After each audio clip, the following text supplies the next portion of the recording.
Hello everyone. So in the last class we were discussing about conjugate beam method.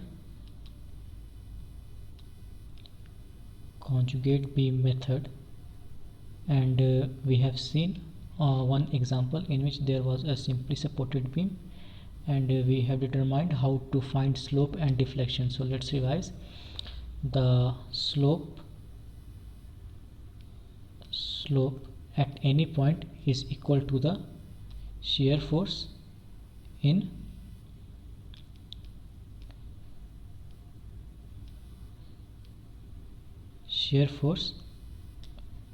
original beam, theta in original beam equal to shear force in conjugate beam.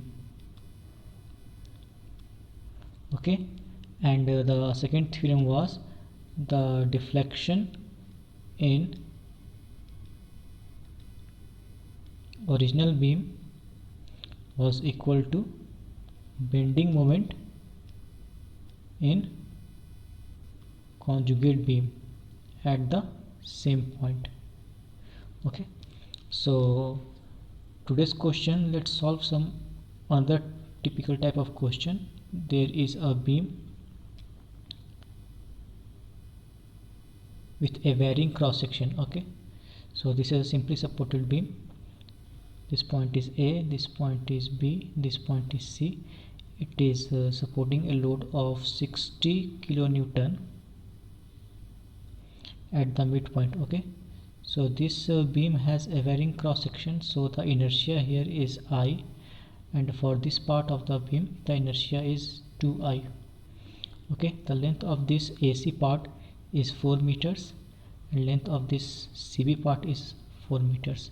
So we can see that the beam, from loading point of view, the beam is symmetrical. Okay, so what will be the bending moment diagram of the beam? Assuming the symmetrical structure, though it is symmetrical by loading conditions, but it is unsymmetrical if inertia is considered. Okay, so to find the reactions, inertia won't be a problem. Okay, मतलब हमारा inertia जो होता है वो हमारा reactions, support reactions में कोई interfere नहीं करता है. ठीक है, inertia को हम ignore कर सकते हैं. ठीक है, तो हमारा जो simply beam होगा वो एक्चुअली हमारा बीम सब बस ऐसा होगा और ऐसा सिंपली सपोर्ट बीम की तरह होगा, जहाँ पे हम लोग का पॉइंट ए से सी तक का इनर्शिया आई होगा और सी से बी तक का इनर्शिया हमारा 2I होगा. ओके, और ये लोड हमारा 60 किलो न्यूटन होगा. तो हमारा सिमेट्रिकल स्ट्रक्चर है, तो आर ए 30 किलो न्यूटन होगा और आर बी 30 किलो न्यूटन होगा. और इसका बेंडिंग मोमेंट डायग्राम कैसा होगा? इसका जो हमारा बेंडिंग मोमेंट डायग्राम होगा वो एक ट्रायंगल होगा.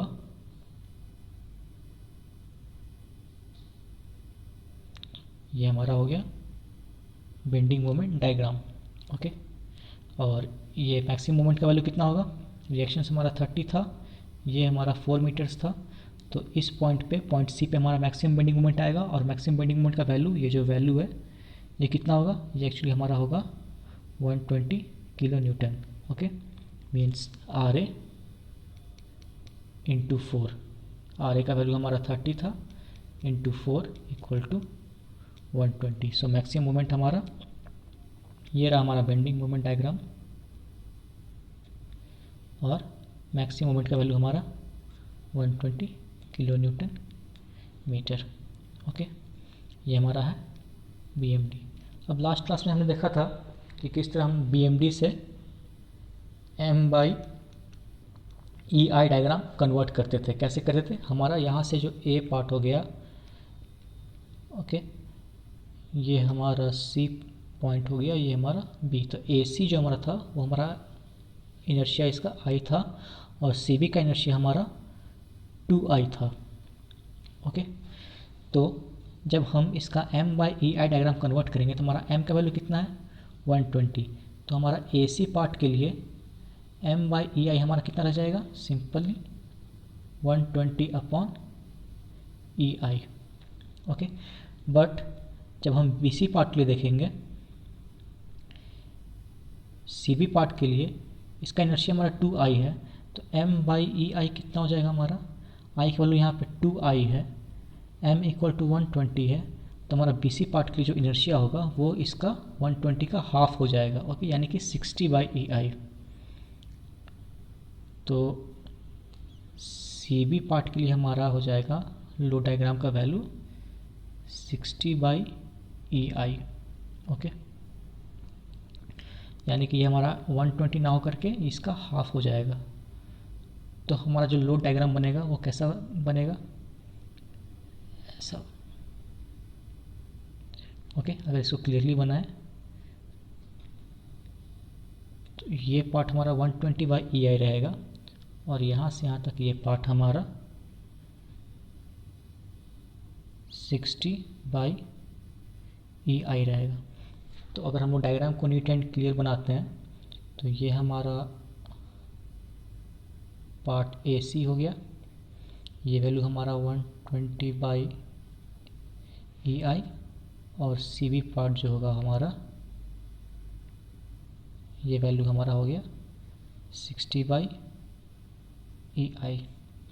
आई होप ये चीज़ क्लियर होगा आप लोगों को कि ये वैल्यू 60 क्यों हो गया और ये वैल्यू 120 क्यों रह गया।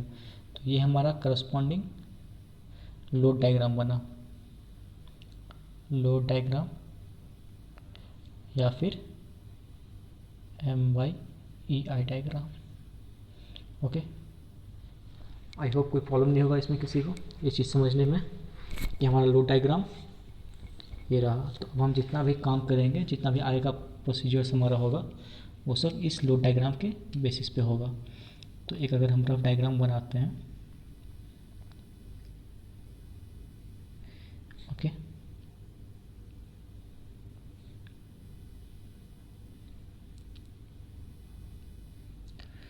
ठीक है, ये वैल्यू हमारा 120/EI, ये वैल्यू हमारा 60/EI, ओके। ये हमारा 4 मीटर्स, ये हमारा 4 मीटर्स, ये पॉइंट A', C' और B'। तो ये हमारा लोड डायग्राम है।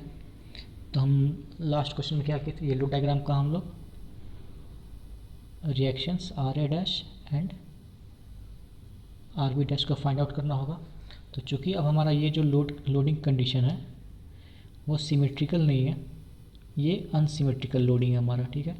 यहाँ का जो लोडिंग है इस पे हमारा 120/EI, ये एरिया का हमारा लोडिंग होगा, ये एरिया हमारा ऑब्वियसली इस वाले एरिया से ज़्यादा होगा। तो हमारा ये लोडिंग सिमेट्रिकल नहीं है, तो हम यहाँ पे RA' is not equal to RB' होगा, ओके। तो हम लोग मोमेंट लेकर के, moment about any point either A और आइदर B कैलकुलेशंस करेंगे। तो देखते हैं कैलकुलेशंस कैसे होता है। ये हमारा 120/EI और ये 60/EI।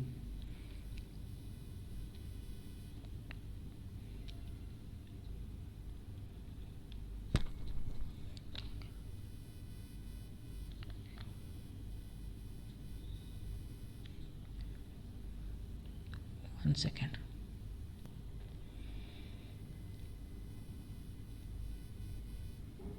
This value is 60/EI, okay.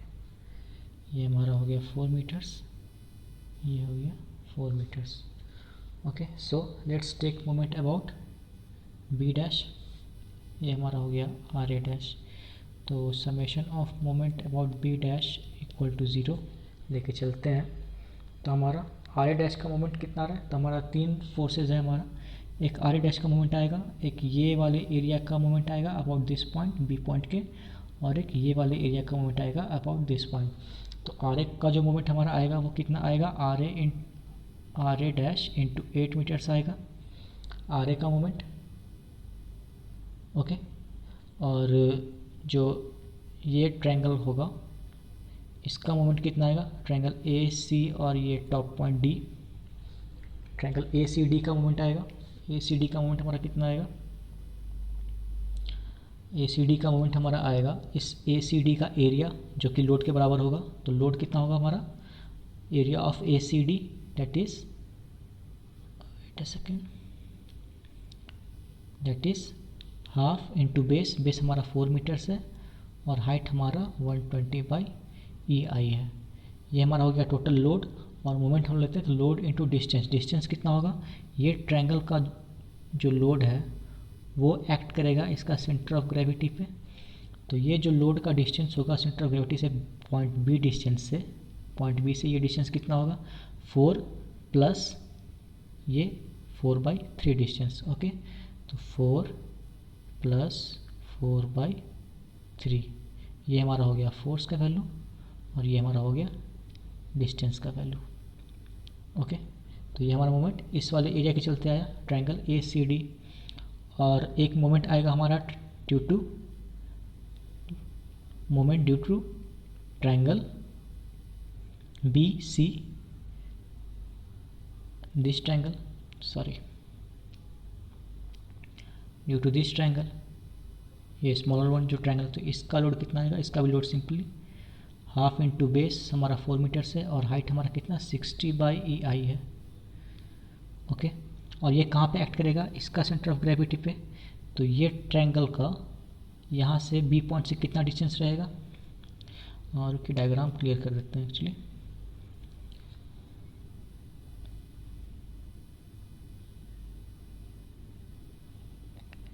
हम बात करेंगे छोटे वाले ट्रायंगल की, ठीक है। ये हमारा 4 मीटर्स है और ये जो हाइट है इसका ये 60/EI है।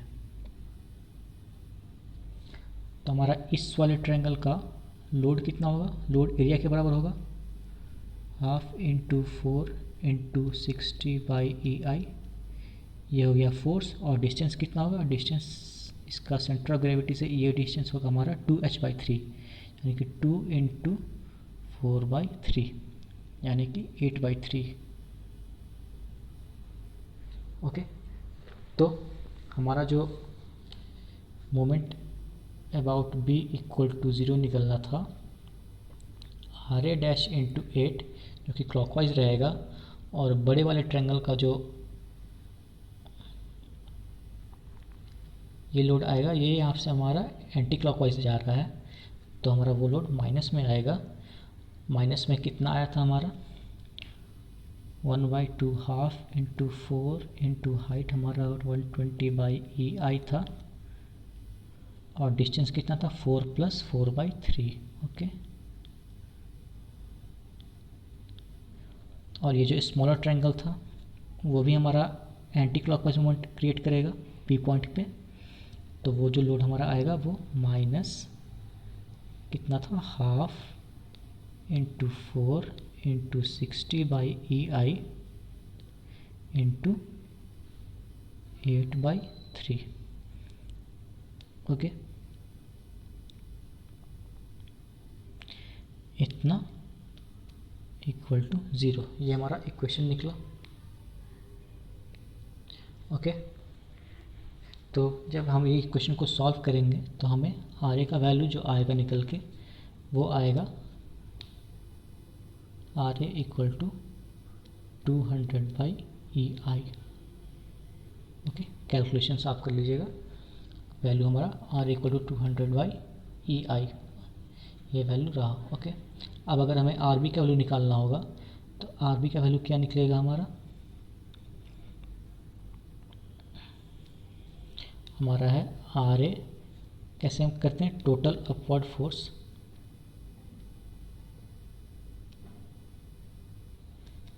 Equal to total downward force. तो अपवर्ड फोर्स कितना लग रहा है हमारा RA prime plus RB prime, और टोटल डाउनवर्ड फोर्स कितना लग रहा है, जो total area of the triangle half into 4 into 120/EI plus smaller triangle half plus smaller triangle का area half into 4 into 60/EI। तो हमें RA का वैल्यू पता है 200/EI। ओके, तो हमें आर बी का जो वैल्यू निकल के आता है वो आता है R B equal to 160 by I R B prime. Okay, तो हमें आर बी का वैल्यू निकल गया और आर ए का वैल्यू निकल गया। ओके, अब हम आगे क्वेश्चंस पे फोकस करते हैं। तो हमें क्या क्या निकालना था? हमें निकालना था theta at A, theta at B and deflection at C. तो थीटा एट ए कितना होगा? थीटा एट ए हमारा हो जाएगा shear force at A dash. Theta at B कितना हो जाएगा? Shear force at B dash. और shear force at A dash कितना के बराबर होगा? रिएक्शन एट ए डैश के बराबर, जो कि हमारा 200 बाई ई आई था। और theta at B dash, reaction at B, theta at B equal to reaction at B dash, जो कि 160 बाई ई आई। ओके, सो ये दो ठो हमारा वैल्यू निकल गया, थीटा ए का और थीटा बी का। सिंपल था। अब डिफ्लेक्शन एट सी हमारा जो होगा वो होगा bending moment at C dash. Okay, तो हमारा ये डायग्राम है, ये हमारा है 120 बाई ई आई और जो स्मॉलर वैल्यू है वो हमारा है 60 by E I. Reactions at A हमारा है 200 बाई ई आई, ये हमारा है 4 मीटर्स। यानी कि हमें ये पॉइंट हमारा सी डैश है, तो हमें सी पे जब डिफ्लेक्शन चाहिए तो हमें सी डैश पे बेंडिंग मोमेंट चाहिए। तो ये सी डैश बेंडिंग मोमेंट कितना होगा? ये हमारा 200 इंटू 4 मीटर्स, यानी कि reaction at R A dash into 4 metres. और ये जितने भी लोड आ रहे हैं हमारा, ये लोड डायग्राम पे, ये लोड कहाँ पे एक्ट कर रहा है? इसका सेंटर ऑफ ग्रेविटी पे। माइनस आर ए हमारा सी पॉइंट पे क्लॉकवाइज मोमेंट क्रिएट कर रहा है, ये हमारा क्लॉकवाइज मोमेंट क्रिएट कर रहा है। और ये जो ये फोर्स है ये हमारा एंटी क्लॉकवाइज मोमेंट क्रिएट कर रहा है। तो हमारा जो moment bending moment at C आएगा उसका वैल्यू आएगा हमारा R A into 4, R A dash into 4 minus इसका एरिया इंटू इसका centre of gravity. Okay, point C से इसका एरिया कितना हो जाएगा? Half into 120 by E I into 4 और सेंटर ऑफ ग्रेविटी कितना हो जाएगा? 2h by 3। ओके, सॉरी, ये सेंटर ऑफ ग्रेविटी जो है हमारा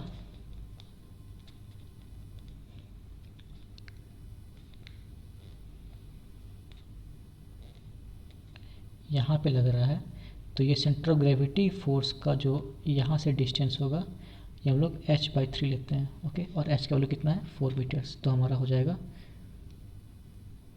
4 बाई 3। ओके, तो ये कैलकुलेशन हम लोग सॉल्व करते हैं। Deflection at C equal to bending moment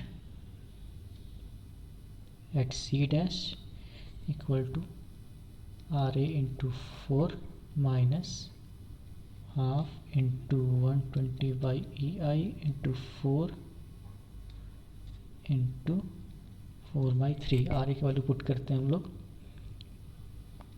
200 into 4, 200 by E I into 4 minus ये कैलकुलेट करने पे कितना आएगा? 3 4 से 12 4 से 320 by E I, that is 800 minus 320 by E I. इसका वैल्यू हमारा आता है 480 बाई ई आई। ये हमारा आंसर आ गया। Hence deflection at C 480 by E I. Okay, so हमारा थीटा एट ए निकल गया 200 by E I, theta at B निकल गया 160 बाई ई आई और डिफ्लेक्शन एट सी। तीनों चीज़ों को डिटरमाइन कर लिए by using conjugate beam method. Okay,